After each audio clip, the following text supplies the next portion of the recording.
त्यागात शांति अनंतरम, भोगों की इच्छाओं का त्याग करने से ही शांति और सुख की प्राप्ति होती है। हम लोगों की बुद्धि उल्टा प्रेरणा देती है कि जो भोग की इच्छा हो अगर भोगने को मिल गया, सुख मिल गया, ऐसी मान्यता होती है।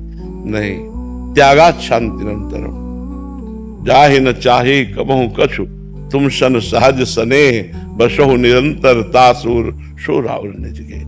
जिसे कोई चाह नहीं होती, भगवान से उसका सहज में प्रेम हो जाता है, और जिसका भगवान से सहज प्रेम हो जाता है उसके हृदय में भगवान प्रकाशित हो जाते हैं। जब हृदय में प्रकाशित होते हैं तो जड़ चैतन्य सब में भगवान का दर्शन होता है। तो भगवत प्राप्ति से बढ़कर कोई सुख तो है नहीं। तो शांति और सुख की प्राप्ति कामनाओं के त्याग में है, ना कि कामनाओं के भोग में। ये अच्छी तरह से समझ लो। हमारी बुद्धि हमको उल्टा सिखाती है, ये कुमति है। वो कहती है कि भाई मन ने कहा ये भोग लो, सुख मिलेगा। बस इसी में हम गिरते चले जा रहे हैं। यही गलती हमारे को बार बार इस दुखालय संसार में दुख भोगने के लिए मजबूर कर देती है। इसलिए भगवान का नाम जप करो, और जो इच्छाएं सद हो, धर्म पूर्वक हो, उनको तो भोगो, और जो अधर्म पूर्वक हो उनका त्याग कर दो। इच्छाओं के सब इच्छाएं नहीं त्याग की जाती। अब जैसे हमें प्यास लगी, हमारी इच्छा हुई कि पानी पीना है, तो हम पानी पिएंगे।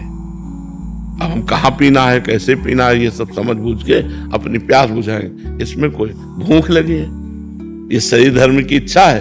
हम देखेंगे कि हम भिक्षावृत्ति के द्वारा पवित्र अन्न लेकर हम अपने उदर का पोषण करेंगे, या धर्म के द्वारा कमाकर गृहस्थ धर्म में हम अपने उदर का पोषण करेंगे। अब काम वेदना सता रहे तो गृहस्थ धर्म में हो, अपनी पत्नी है, कोई पाप नहीं। विरक्त धर्म के लिए तो वो अलग ही मार्ग है, वो इन सबको सहता है। इसीलिए जगत तो नमस्कार करता है।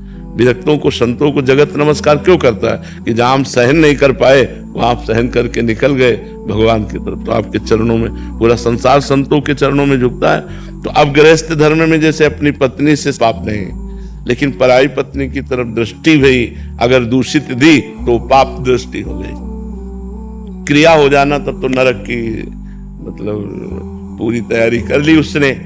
त्रिविधम नरकस्येदम द्वारम नासन मात्मनः कामः क्रोधः तथा लोभः तस्मात् दैत्यं त्यजेत्। 3 नरक के द्वार भगवान श्री कृष्ण चंद्र जी ने बताए, काम, क्रोध और लोभ। अगर इनमें फंसे रहोगे तो पक्का नरक जाना पड़ेगा।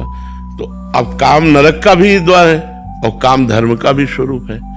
अपनी पत्नी से सहवास करके संतान उत्पत्ति करना ये धर्म पूर्वक काम है, और पराई स्त्री की तरफ कुदृष्टि करना ऐसा